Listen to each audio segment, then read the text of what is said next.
Assalamualaikum warahmatullahi wabarakatuh. Waalaikumsalam warahmatullahi wabarakatuh. Yeay, welcome back to SMK PGRI Bandung YouTube channel. Masih bersama Anci Mochi di sini. Masih bertemakan podcast juga. Kali ini kita masih ngobrol-ngobrol mengenai Komli atau jurusan-jurusan yang ada di multimedia. Salah. Yang ada di SMK PGRI. Ya itu maksudnya, karena kita mau ngobrol dengan Komli Multimedia gitu ya. Nanti dulu sebelum kita ngobrol, jangan lupa di subscribe dulu, di komen, di like, di share sebanyak-banyaknya ke semua media sosial kamu. Dan jangan lupa juga ditekan tombol loncengnya biar kamu ketinggalan video-video menarik dari kita. Nah, untuk Komli Multimedia saat ini, kita kedatangan tamu, yaitu Ibu Siti Alia ST. Ya, betul. Apa kabar Ibu? Alhamdulillah baik Bu Inci. Gimana sehat? Alhamdulillah aku juga sehat. Kita ngobrol-ngobrol di sini ya. Kita ngobrol santai aja sih, jangan formal. Tapi karena kalau formal itu kan bisa tegang ya. Betul sekali. Kita santuy aja gitu di sini. Nah, salah satu dari keempat kompetensi keahlian di SMK PGRI Bandung ini kan salah satunya adanya multimedia. Nah, Komli Multimedia itu bisa dijelaskan mungkin seperti apa? Oke. Kompetensi keahlian multimedia atau disingkat dengan Komli Multimedia ya. Kompetensi multimedia adalah kompetensi yang menggabungkan beberapa elemen menjadi satu. Elemennya apa saja? Yaitu ada teks, ada grafik, ada gambar, gitu ya, ada audio, video, animasi, dan yang terakhir itu ditambah dengan efek, sehingga lebih nyata lagi gitu ya visual efeknya. Ya gitu. Kalau Kak Komli Multimedia itu apa dan siapa? Yes, Kak Komli itu adalah ketua kompetensi keahlian gitu ya.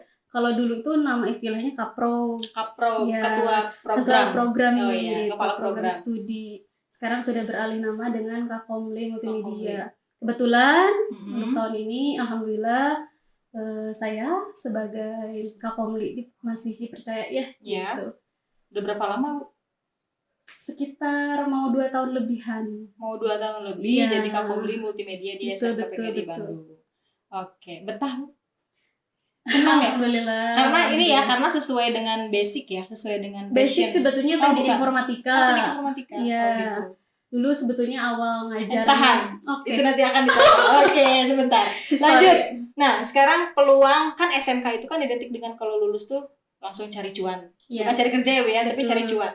Nah, biasanya yang jurusan dari multimedia itu kalau udah lulus dari sekolah, terutama di SMK ini, biasanya mereka tuh bisa kerja di bagian apa? Satu, ada yang di bidang fotografer ya. Oh iya. Ada yang menjadi videografer juga. Setelah itu ada yang menjadi desain grafis atau desainer gitu ya. Kayak bikin logo, udah gitu spanduk, yang seperti itulah di bagian advertising. Udah gitu ada yang menjadi animator juga gitu ya. Walaupun nggak terlalu mendalami tentang animasi, tapi kita mempelajari itu gitu ya. Udah gitu masih sebetulnya multimedia banyak sekali sebetulnya. Ada yang di dubber. Jika lo suaranya cempreng-cempreng dikit sebetulnya unik ya. Betul. Jadi sebetulnya jangan merasa rendah hati gitu ya. Rendah diri kali ya gitu. Bahwa suara saya cempreng dan segala macam ya. Karena di bidang multimedia ini kita bisa masuk ke dalam elemen itu gitu. Jadi dubber. Terkadang orang-orang yang seperti itu sebetulnya ketika di record ya, suaranya itu cukup lumayan menarik, unik gitu. Biasanya jadi dubber-dubber yang mempunyai ciri khas karakter gitu di luar sana. Dan yang terakhir itu sebetulnya bisa menjadi wirausaha juga.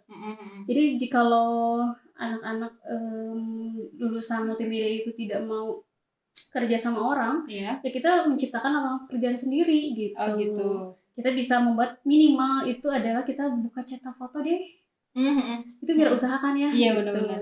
Kita bisa manage waktu sendiri gitu. Kita bisa menganalisa alat dan bahan apa yang dibutuhkan. Kita yang marketing sendiri gitu. Oke, jadi nggak melulu harus kerja di tempat orang gitu Betul. Di multimedia itu bisa buka usaha sendiri yang minimal percetakan foto gitu kan, karena dari sekolahnya tuh udah diajarin ya basicnya gitu, kayak cara foto gitu, teknik pengambilan gambar seperti apa, terus editingnya kayak gimana juga. Iya. Terus kebetulan juga kemarin nih saya sama Bu Astar itu diminta foto gitu kan, 4x6 ya. 4x6 tuh. Terus disuruhnya sih harusnya sih secepatnya gitu kan, karena kita malas lah keluar gitu ya buat cetak foto. Kebetulan di sini waktu itu hari Senin ada siswa yang lagi belajar juga, kita minta tolong gitu ke mereka, tolong dong cetakin foto kita gitu kan, kita memanfaatkan gitu, karena di sekolah juga ya minimal untuk cetak foto mah ada gitu ya alatnya gitu kan, kertas fotonya juga ada, jadi kita minta tolong ke mereka untuk cetakin pas foto sih gitu. Jadi basic seperti itu juga udah cukup bisa dipakai untuk dia minimal kalau belum ada modal buat buka usaha ya dia kerja seperti itu gitu ya di percetakan gitu kan ya. Oke, nah itu kalau yang untuk bekerja dan wirausaha. Nah, tidak menutup kemungkinan juga banyak sih gitu ada anak-anak SMK yang begitu lulus tuh mereka juga mau melanjutkan ke pendidikan yang lebih tinggi gitu kan, ke universitas gitu. Nah, biasanya mereka itu bisa yang sesuai itu ngambil jurusannya apa, Bu? Sekarang itu alhamdulillahnya di UPI ya, Universitas Pendidikan Indonesia itu sudah dibuka jurusan multimedia. Jadi bisa langsung linear di sana. Alumni kita ada yang namanya Anwar, itu dapat alhamdulillah bantuan bidik misi dari pemerintah juga. Jadi lolos di sana di jurusan multimedia. Tahun berapa dia? Angkatan Agung Mustiana kalau nggak salah 2000. Hai Anwar. Iya. Agung waktu yang kemarin perpisahan ke Jogja. Iya, berarti saya sempat terakhir aja iya. Iya, udah lupa sih. Soalnya dulu masuk ke sini tuh 2019 pas bulan Januari, pas pertengahan semester 2. Jadi mereka Januari itu pertengahan semester 1 deng ya. 1 deng. Apa? 2 deng. Aku lupa. Pokoknya semester 1. Pokoknya pas Januari, Februari, Maret, April tuh mereka UN, semester 2. Berarti semester 2, bener. Jadi ngajar angkatan mereka itu kayak cuma berapa bulan doang gitu, 2 bulan apa 3 bulan gitu kan. Terus lulus deh gitu mereka. Angkatan itu yang sekarang kuliah di UPI. Betul. Berarti nanti dia ngajar gitu. Bisa, karena kan basically kalau UPI itu pendidikan ya. Itu linear kalau sama ngajar. Udah gitu Agung Gustianya juga itu dia di UIN broadcasting. Jadi nanti dia di penyiaran seperti itulah ya. Gak nyangka ya Agung tuh anaknya di kelas tuh. Betul. Wow gitu.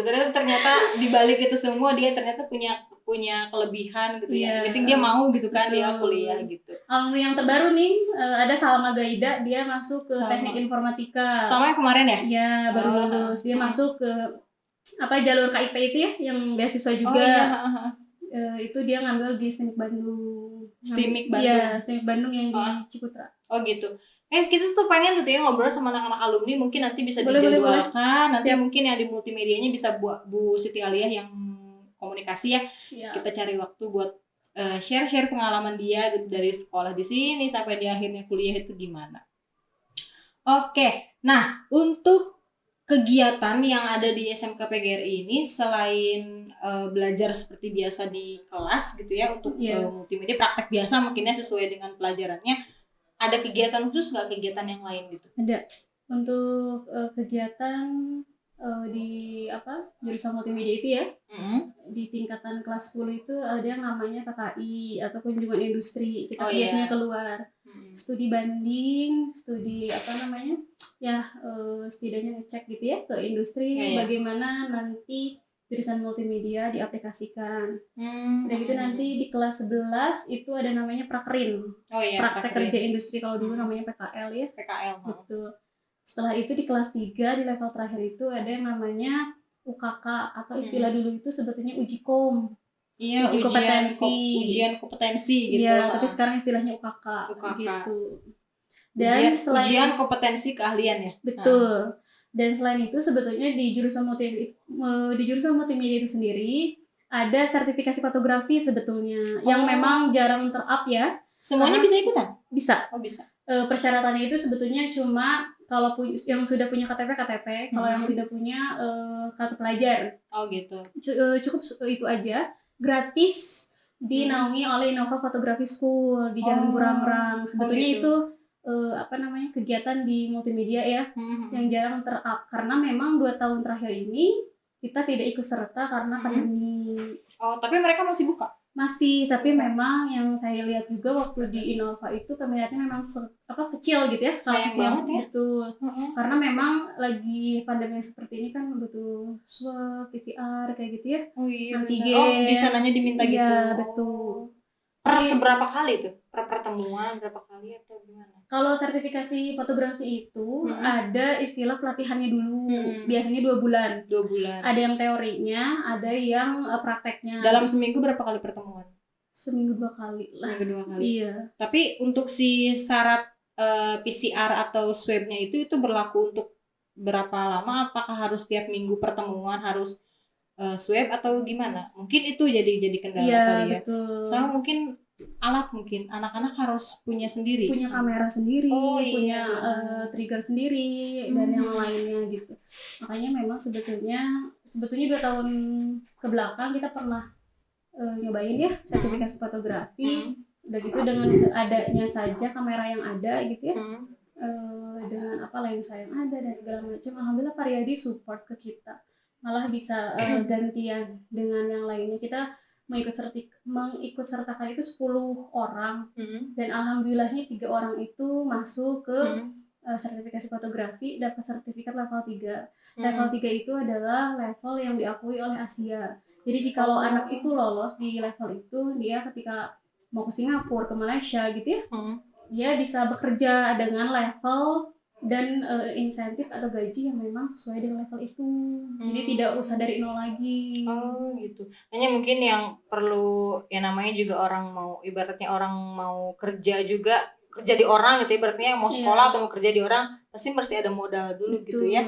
Nah mungkin salah satu kendalanya itu mungkin ya siswa itu yang kendala nggak punya alatnya gitu untuk foto gitu kan. Terus lagi ditambah kondisi pandemi ini harus ada minimal antigen mungkin selain PCR gitu. Tapi alhamdulillah untuk yang waktu ikutan sertifikasi fotografi terakhir, kita dapat 3 orang yang dapat sertifikat level 3 itu. Oh gitu sih. Termasuk yang salah satunya adalah Randy. Oh Randy ya saya kenal. Angkatan itu ya gitu ya. Randy itu dapat alhamdulillah dihubungi sama Bu Anis, dia layak mendapatkan sertifikat itu. Iya, soalnya saya juga lihat story-nya tuh selalu kayak megang-megang kamera gitu, sering foto-foto. Karena hobinya di sana. Hobinya di situ, bener. Terus tadi Randy, yang saya kenal lagi siapa Bu? Ada lagi nggak mungkin? Yang di bawahnya Randy berarti? Ya. Ada Rizdan, Topan. Oh, itu kalau salah 3 orang. Itu seangkatan Randy. Oh iya bener-bener Topan. Jadi seangkatan itu sama saya diikut sertakan 10 orang gitu. Setidaknya kayak untuk mengeksplor ilmu mereka lah gitu ya, mengenal apalagi mereka senang dengan fotografi. Udahlah, nggak ada salahnya kita ajukan. Pas persyaratannya alhamdulillah diterima sama Bu Ani sama Pak Riyadi di Innova Photography School. Udah gitu mereka mengikuti sistem yang ada di sana gitu ya, teori, praktek, karena di sana juga diuji sama orang-orang yang expert di fotografi. Dan alhamdulillah itu sampai jam 9 malam. Gitu. Mereka ujiannya dites itu ini. Dan ternyata ya itu tadi ya, proses tidak ada yang mengkhianati sebuah hasil gitu. Proses yang keras, kerja keras dan mau untuk menggali terus ilmu, alhamdulillah gitu. Dari 10 kita dapat 3. Yang 7-nya kemana? 7-nya ya begitulah ya. Ada yang mengabarkan tapi mereka tidak ada istilahnya mubazir ya, karena untuk ilmu, tapi setidaknya mereka jadi mereka hanya sampai tahap 2 gitu maksudnya? Enggak, jadi otomatis yang semua ikut serta di ujian itu seperti teori dan prakteknya, tapi mungkin poin-poin yang tidak memenuhi gitu kan, ada grade gitu ya, ada grade yang memang dikeluarkan oleh Innova Photography School. Udah gitu alhamdulillah dari semua teori dan praktek di kita yang dapat hanya 3 orang. Nggak apa-apa ya mungkin tapi yang lainnya gitu. Karena mereka bersaingnya sama guru juga ada. Gitu. Praktisi-praktisi yang lain juga ada di sana. Hebat ya. Dari 10 lolos 3, saingannya gak cuma selevel siswa aja gitu ya, betul. Ada yang lainnya lagi. Berarti itu kali ya terakhir karena sebelum pandemi kali ya? Betul. Soalnya angkatan mereka itu justru angkatan pas lulus tuh yang gak jadi UN itu kan? Iya, angkatan corona itu gitu ya. Jadi masih bisa ikutan kegiatan-kegiatan sebelumnya gitu. Cuman mungkin pas di akhir-akhir keburu pandemi gitu deh jadinya. Jadi itu aja kegiatannya ya di multimedia. Nah, sekarang saya mau nanya ke personalnya Bu Siti Aliyah ya. Sebelum mengajar di SMK PGRI, mungkin bisa diceritakan dari mulai kuliah sampai mengajar di mana aja sampai akhirnya ada di sini. Saya kuliah di STIMIK Bandung gitu ya, jurusan Teknik Informatika. Udah gitu sebetulnya nggak ada niatan untuk mengajar. Jadi dulu tuh ya karena saya tipikal orang yang tidak bisa fokus dalam satu hal. Jadi harus setidaknya ada hal lain yang memang ya membuat kekuatan Jadi multitasking ya gitu. Jadi pengen kuliah juga karena saya ngambilnya reguler, bukan eksekutif atau karyawan. Walaupun kegiatan di sana juga di STIMIK juga sebetulnya lumayan cukup padat gitu ya. Tapi kan dulu tuh ada yang libur 3 bulan itu dalam semester pendek. Iya benar-benar. Jadi merasa jenuh. Jadi ya udah ya berdoa gitu ya. Ya Allah semoga bisa kuliah sambil kerja. Ternyata ketika ngoding malam-malam tuh ngerjain tugas ada chat Facebook gitu ya masuk dari ketua jurusan dulu ketika SMK Di sini. Saya di SMK Sebelumnya? Muhammad Toha Cimahi. Di Muhammad Toha Cimahi. Iya, menghubungi, "Sip, kamu kuliah ya?" Kayak gitu. "Bapak lagi butuh partner nih," kayak gitu kan dulu apalagi zaman-zaman guru komputer tuh jarang banget ya di Guru TIK. Iya, guru TIK gitu. "Gimana mau enggak?" gitu. Tahun berapa itu? Tahun 2012. 2012, oke. Kalau nggak salah ketika semester 2 saya Masuk kuliah tahun 2011. Sama dong. Lulus tahun 2000 berapa? Kita 4 tahun. Aku 2015. Oh, sama ya? Seangkatan lah ya. Udah gitu tadinya ya udahlah dicobain gitu ya sambil. Dia 2012 udah sambil ngajar, aku ngapain? Ya rezekinya aja sebetulnya ya. Bener. Jadi waktu itu ya udah dicoba gitu datang ke SMK Pasundan 2 Cimahi. Oh, di situ Iya. waktu itu. Datang ternyata diikutsertakannya menjadi pengajar RPL gitu. Apa tuh RPL tuh? Rekayasa perangkat lunak atau software engineering dulu tuh. Ya udah ikutin, jalanin. Ternyata ketika kesini diperbantukan lagi di jurusan multimedia. Jadi saya ngajarnya dulu di SMK Pasundan 2 tuh di RPL iya, di multimedia iya. Wow, kuliahnya keganggu nggak tuh? Alhamdulillahnya bisa ya. Karena memang itu tipikal yang memang nggak bisa fokus ke satu. Multitasking itu ya. Jadi kalau ke satu kayak udah jenuh gitu. Biasanya kan kalau ya 3 bulan libur itu ada touring kayak gitu-gitu ya. Tapi kan waktu dulu karena teman-teman ada proyek kan, jadi programmer, kita ngapain nih gitu. Tapi ternyata sama Allah ya dikasih jalannya ke sini. Malah sempat ada penolakan dari orang tua ya. Menjadi guru gitu. Gak usah jadi guru aja. Kakak aja gini-gini. Tahulah guru seperti apa. Udah aja ke perusahaan gitu. Tapi yang nggak tahu dijalaninya ke sini. Malah saya dapat restu dari orang tua itu ketika ngajar tuh tahun 2018. Berarti udah lulus ya? Iya. Lama juga. Ketika saya bisa membuktikan bahwa ngajar di dunia IT itu tidak seperti yang dibayangkan oleh orang tua gitu. Kan kakak-kakak saya memang ngajarnya biologi ya.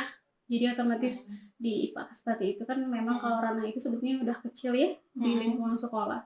Jadi otomatis ya pastilah itu mempengaruhi insentif menjadi guru. Nah, tadinya yang ditakutkan orang tua tuh saya pun seperti itu. Ternyata beda.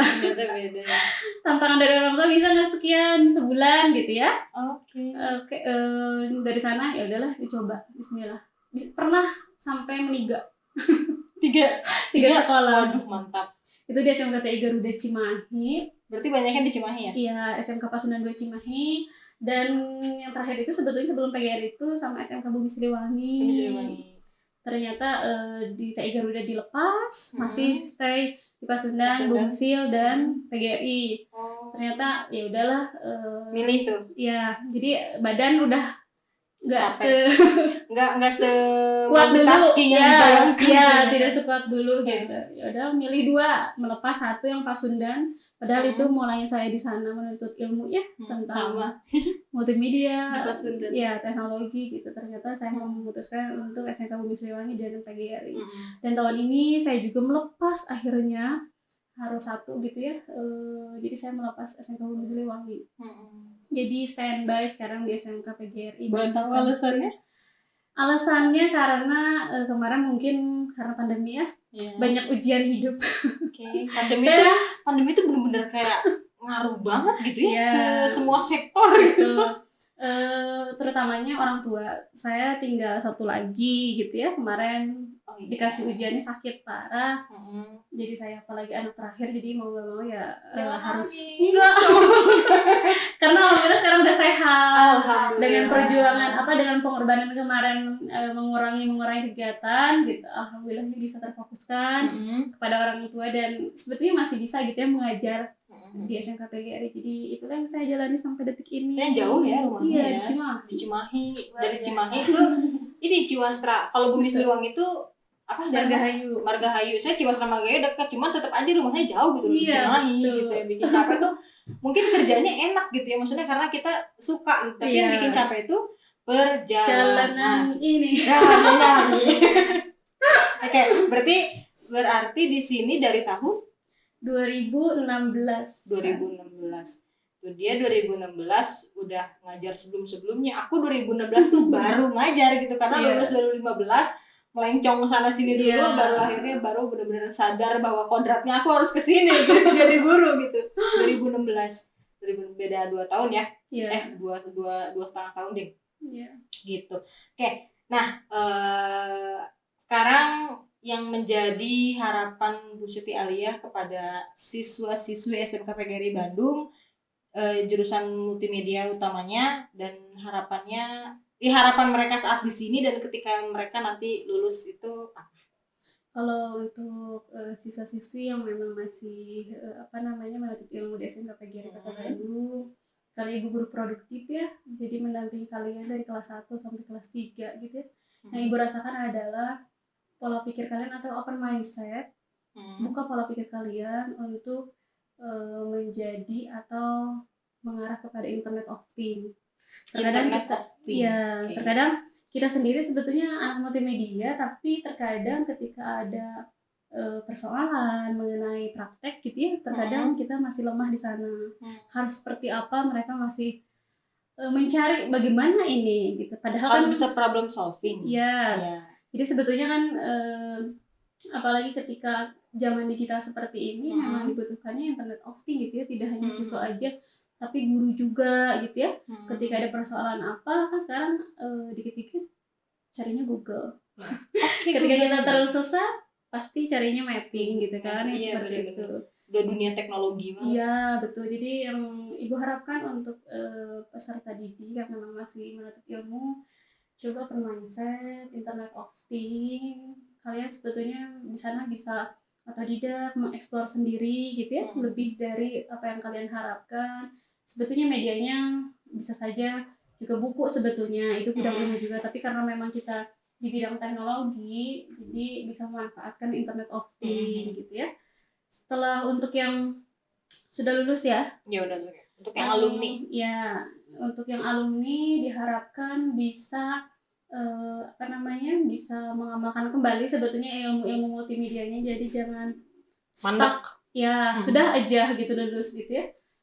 Ibu berharap kepada kalian, walaupun di luar sana banyak media, banyak lagi bidang mungkin yang kalian nanti pelajari lagi, tapi jangan lupa tetaplah berkarya.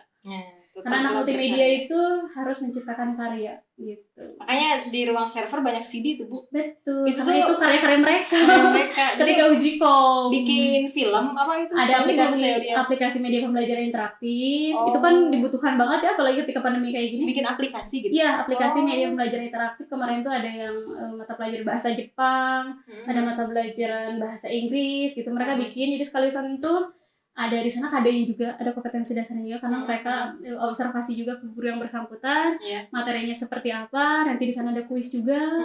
Jadi jika betul seperti apa grade-nya, salah seperti apa gitu. Jadi media ini lebih interaktif gitu. Kalau di buku kan ya udah teks, walaupun ada gambar kan mereka tidak hidup.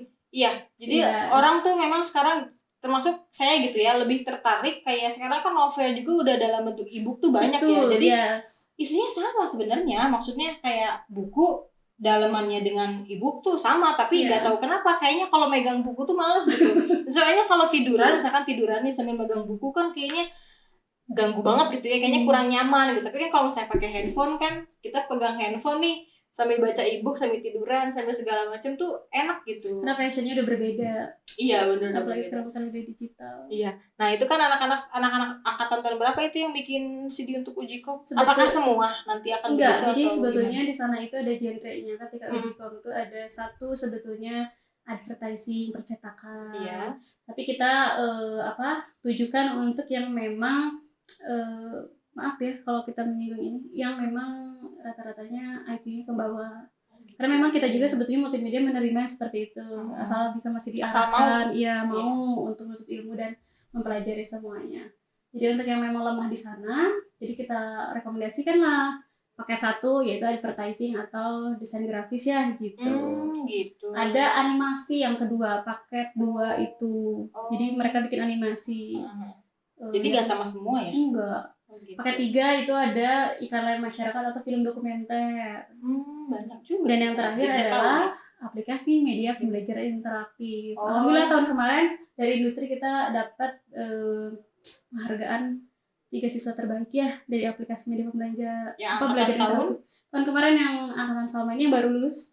Anak-anak Bu Siti Ali yang kemarin di wali kelas itu. Betul. Anak-anak hebat itu, anak-anak pinter, anak-anak bagur semuanya. Bener. Bu Siti Ali tuh kelihatannya orangnya sabar gitu kan ya. Gak tahu pernah marah nggak sih di kelas? Kalau marah, kalau marah gimana tuh? Soalnya kan kepada angkatan. Sekarang ngobrol nih, suaranya tuh kayaknya lebih iya gitu gini. Terus kalau marah di kelas tuh gimana? Jarang kan orangnya laki-laki. Iya. Laki-laki tuh. Malah yang terkenal di angkatan ini yang di wali kelasin si ibu tuh ya marah-marah mulu dari kelas 10 kan? Iya, karena 3 tahun megang tuh. Megang 3 tahun, jadi tahu karakter mereka ketika mereka down-nya seperti apa, ketika mereka stabilnya seperti apa. Jadi ada mungkin di perasaan beberapa anak yang memang saya dampingi lebih intens, ya gitu mungkin mindsetnya. Si ibu itu marah-marah aja.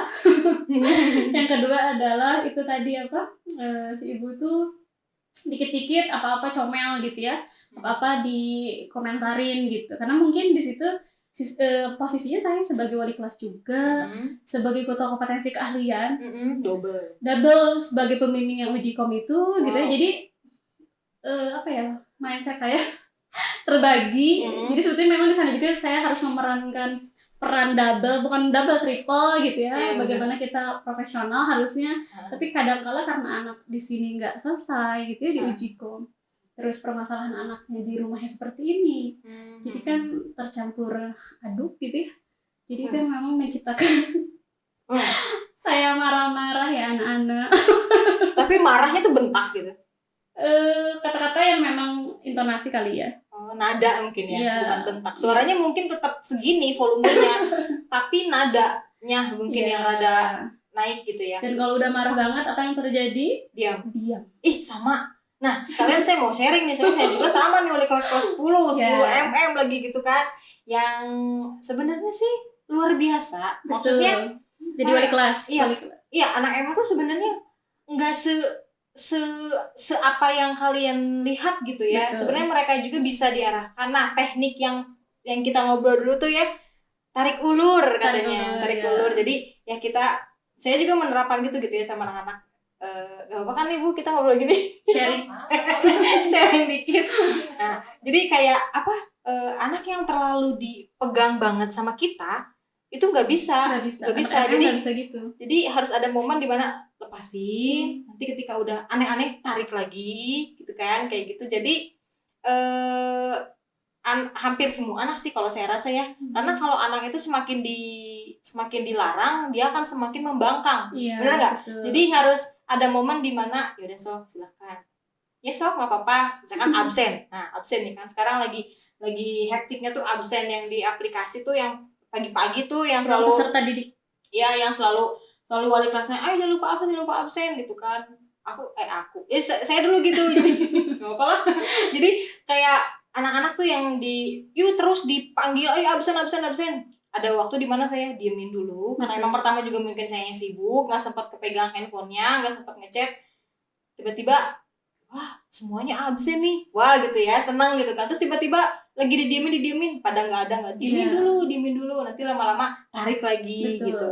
Dari segi sifat juga misalkan dari ngerjain tugas gitu atau yang segala macamnya, tekniknya gitu, jadi tarik, ulur, dan harus layangan, mempunyai kesabaran lebih ekstra kalau di multimedia itu, karena memang kan mayoritasnya laki-laki ya.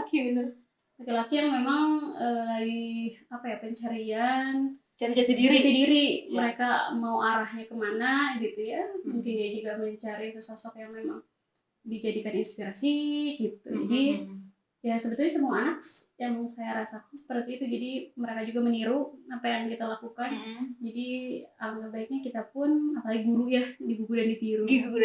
Apapun yang memang kita lakukan harus berhati-hati, apalagi kalau di depan khususnya anak multimedia, karena mereka itu lebih kritikus. Iya benar gitu. Kritis ya. Kalau istilahnya kritikus lah gitu ya. Iya benar. Sebagian sih ada yang diem, apakah diemnya itu udah ngerti atau nggak ngerti gitu. Ada yang benar-benar kritik, yang nanya. Betul. Terus kita belum ngasih waktu untuk siapa yang mau bertanya, dia udah nanya dulu. Senang sih, maksudnya kelasnya jadi aktif. Tapi kan terkadang juga rekan yang lain ada yang mau nanya juga, jadi ngerasa minder. Ini mah nanya mulu, jadi aku nggak kebagian gitu. Ada yang seperti itu. Tapi namanya juga anak-anak, terus namanya juga di dalam sebuah lingkungan kelas gitu kan, pasti beda-beda, nggak mungkin semuanya sama. Kalau semuanya sama kayaknya capek juga semuanya nanya gitu ya. Malah itu seninya loh. Iya betul, itu seninya. Perbedaan yang menyatukan. Katanya begitu. Oke. Seru juga. Ini kayaknya kalau nggak di timer kita ngobrolnya bakal panjang gitu kan. Terima kasih Bu Siti Alia atas waktunya. Jangan lupa nanti ditonton ya ini videonya. Siap. Iyalah pasti. Kalian juga jangan lupa ditonton videonya sampai habis, ambil manfaatnya dan buang jauh-jauh yang mungkin ada yang aneh-anehnya gitu ya. Terima kasih buat yang udah nonton dari awal sampai akhir. Jangan lupa untuk subscribe dulu, like, comment, and share ke semua media sosial kamu. Dan jangan lupa ditekan juga tombol loncengnya biar kamu gak ketinggalan video menarik dari kita. Terima kasih, bye. Assalamualaikum warahmatullahi wabarakatuh. Waalaikumsalam. Sore.